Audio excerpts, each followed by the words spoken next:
네, 안녕하세요. 매일 아침 8시 30분 이강무의 광기강품 여러분들 투자의 기회를 만들고 있습니다.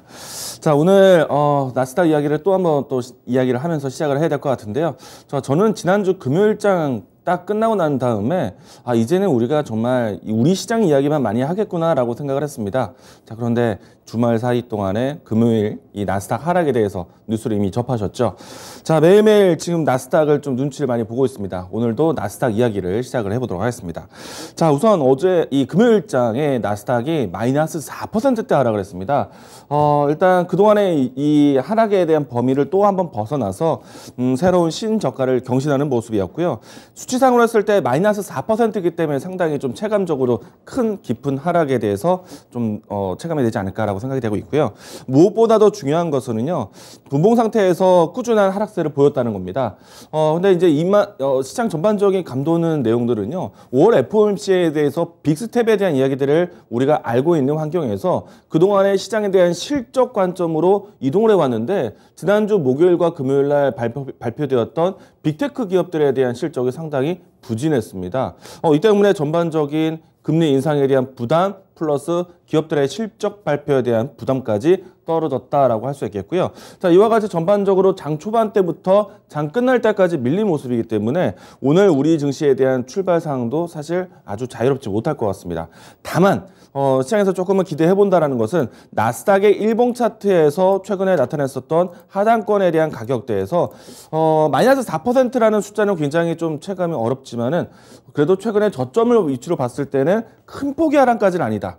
그래서 저점을 한 차례 정도 이탈을 했지만은 아직까지는 투매에 대한 전조현상이라 보기에는 좀 어렵다. 좀 더 시장을 보자라고 할 수 있겠고요. 자, 무엇보다도 이번 주에는 이제 ISM 제조업 PMI 지수하고 고용지표가 있습니다. 이 부분들이 왜 중요하냐면은 5월 FOMC뿐만 아니라 사실 지난주에 미국의 GDP 발표가 있었습니다.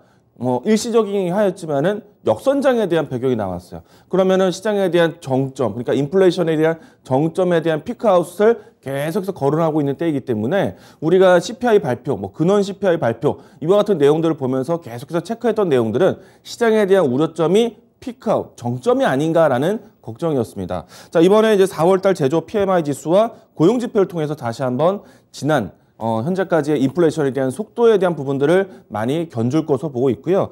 이 때문에 5월 FOMC에 대한 이 3일, 4일 일정이 금리 인상에 대한 빅스텝에 대한 결과도 중요하겠지만은 이 금리 발표에 대한 인상 여부보다 파월 의장에 대한 해석이 더 중요할 것이다. 왜냐하면 경기 인플레이션에 대한 변화에 대해서 정점이라는 이야기들이 나오는지, 그리고 시장에 대한 속도 조절이 다음 차례 나올 것인지 이 내용들이 중요하기 때문에 5월 FOMC 3일, 4일 금리 일정뿐만 아니라 파월 의장에 대한 연설에 주목하자라고 이야기 드리겠습니다. 일단 시장의 출발이 상당히 부담이 될 겁니다. 자, 그러면 전반적인 시장에 대한 부담이 있는 상태, 시장이 어렵다라는 판단이 된다면은 이제는 시장 자체는요, 전체적인 시장을 지수를 끌고 가는 종목들에 대한 선택이 어려울 수가 있습니다. 근데 저는 항상 지금 수급이 부재한 상태에서 오히려 실적이 좋아질 수 있었기 때문에 빅테크 기업들, 우리나라 삼성전자, SK하이닉스를 비롯한 IT 섹터, 시가총액 상위 종목들, 반도체, 자동차 섹터들, 그리고 의료기기, 화장품, 음식료 이와 같은 섹터들에서는 환율적인 실적 변화가 좋다. 시장이 어려울 때 이런 종목들을 모아가자라는 전략도 이야기 드렸습니다. 자, 그렇게 이 시장에서 좀 돌파구를 준비할 수도 있겠는데, 자, 이렇게 어려운 시장에서는 변동성이 나올 수 있는 빠른 이슈에 우리가 준비하게 되죠. 자, 그래서 오늘은 제가 조금 시장에서 조금 민감하게 반응 빠르게 움직일 수 있는 내용들 가지고 왔는데요. 자, 오늘 제가 준비한 키워드는 일기 신도시 이야기입니다. 자, 주말 동안에 일기 신도시에 대한 이야기들이 분분하게 이미 나왔습니다. 자, 이미 일기 신도시 윤석열 정부의 부동산 정책이라는 것 대략 감이 오시죠? 일단은 이 국토교통부 장관 예비 후보 원희룡 의원이 일기 신도시에 대한 재건축에 대해서 다시 한번 변함이 없음을 다시 발표가 나왔었고요.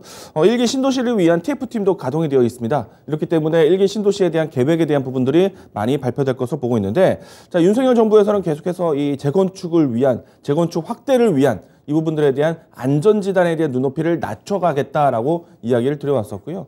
이 때문에 전반적인 건축 기자재와 건설주들에 대한 활동에 상당히 기대가 큰 상태입니다. 어떻게 보면 건설 업황이라는 거는요, 지난 추운 겨울을 지나고 나서 이제는 본격적인 성수기 시기에 들어가게 되는데 사실 지난해 연말 때까지 좀 크고 작은 사건들이 있었죠. 이 때문에 시장에서 건설 기자재에 대한 사용에 대한 여러 가지 규제를 높였습니다. 그 말은 건설 기자재에 대한 이 좀 하급이 아니라 좀 상단에 대한, 그러니까 좀 비싼 건축 기자재에 대한 사용이 높아졌다는 얘기고요. 그렇기 때문에 건설주에 대한 여러 가지 폼뿐만 아니라 건축 기자재에 대한 가격 마진, 고마진에 대한 기대감 가져갈 겁니다. 자, 이 때문에 지난주 금요일장에서도 시장 종목들 움직임들이 괜찮았는데, 자, 오늘 주말 동안에 또 재건축에 대한 이야기 소식이 있었습니다.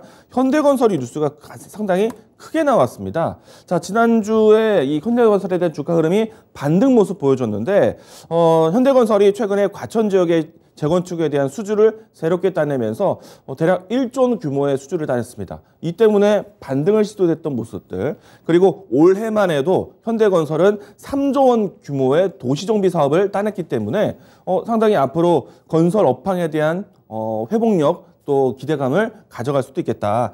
자, 그리고 이제 건축 기자재에 대한 관점을 이야기 드렸고, 재개발, 재건축, 리모델링과 같은 이 정비 산업으로 해서 윤석열 정부에 대한 공급 계약이 나오기 때문에 건축 기자재 그리고 인테리어 관련된 종목들을 보자 이야기를 많이 드렸었는데요. 자, 우선은 한국가구 위치 보도록 하겠습니다. 한국가구 같은 경우에는 지난주 금요일장 우리 시장 전반적으로 분위기가 좋았죠. 자, 그런데 이 종목 같은 경우에는 후반대까지 반등세의 모습 보여주면서 양봉, 그리고 최근에 와서는 가격 지지에 대한 부분들이 나타나면서요. N자형 파동에 대한 움직임들 오늘장에서 기대해 볼 수 있을 것 같습니다. 자, 한국가구뿐만 아니라 제가 가장 강조를 많이 들었던 종목 중에 하나가 덕신하우징이었습니다. 자, 지난주 급등은 사실 신공항 가격도에 대한 이야기 때문에 급등세를 했지만은 여전히 재건축, 재개발, 부동산 정책에 대한 내용들이 나올 수 있기 때문에 계속해서 저점을 높이는 텐션이 나오기도 하고 있습니다.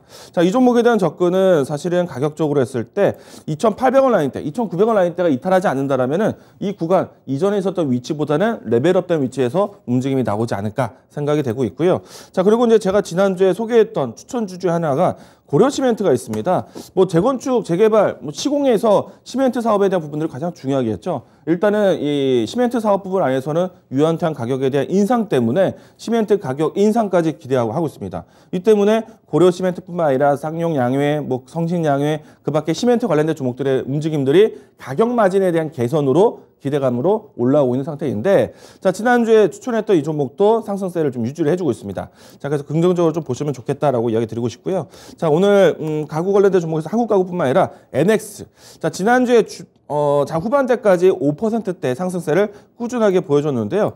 자, 후반까지 종가 관리까지 잘했기 때문에 오늘 시초가 출발에 상당히 기대가 될 것 같습니다. 이와 같은 리모델링 그리고 건축 기자재 관련된 종목들 관심 있게 보자라고 이야기 드리도록 하겠고요. 자, 그래서 이제 관련된 종목들 다시 한번 또 추천 종목을 준비를 했습니다.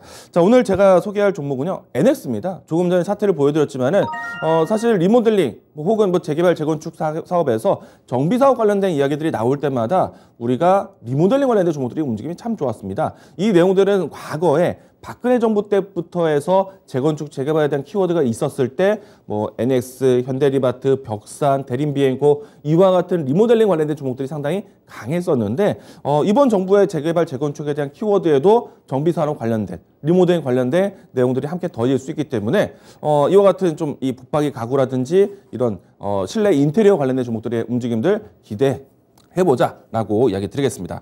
자, 우선은 NS 같은 경우는 부엌가구, 붙박이장, 뭐 주택가구의 리모델링에 많이 사용되는 가구 공급을 하고 있고요. 실질적으로 주택 공급에 대한 확대 정책을 윤석열 정부에서 크게 할 것이기 때문에 이와 같은 리모델링 관련된 종목들을 관심 있게 보자라고 이야기 드리도록 하겠습니다. 자, 그러면 이 종목에 대한 주가 차트 다시 한번 보도록 하겠는데요.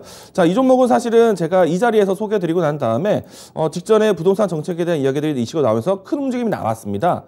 변동성이 상당히 컸었고요. 그 이후부터 해서는 가격 조정이 나왔었지만은 역시나 지난해 연말 때 나왔던 위치보다는, 그러니까 그 연초에 나왔던 위치보다는 올라와 있는 상태입니다. 충분히 박스권 하단을 만들고 있었다. 가격 지지를 확인했다라고 볼 수 있을 것 같고요. 이 때문에 2,100원 라인대가 크게 이탈하지 않는다라면은 추세에 대한 상승세 기대해 보셔도 좋을 것 같습니다. 자, 이 종목 같은 경우에는요, 시청자분들 같은 경우에는 2,250원에서 2,400원 구간 안에서는 분할 접근하셔도 좋을 것 같고요. 자, 박스권 돌파가 나온다라면은 저는 최근에 신고가 위치를 좀 보였었던 위치 2,800원 라인 때 다시 한번 목표가 설정해 드리도록 하겠습니다. 손절 라인 때는 2,000원 제시하도록 하겠고요. 자, 전반적인 일기 신도시의 관점을 볼 수 있는 시장이 전반적으로 빠른 종목들을 찾는 관점이 될 것 같습니다.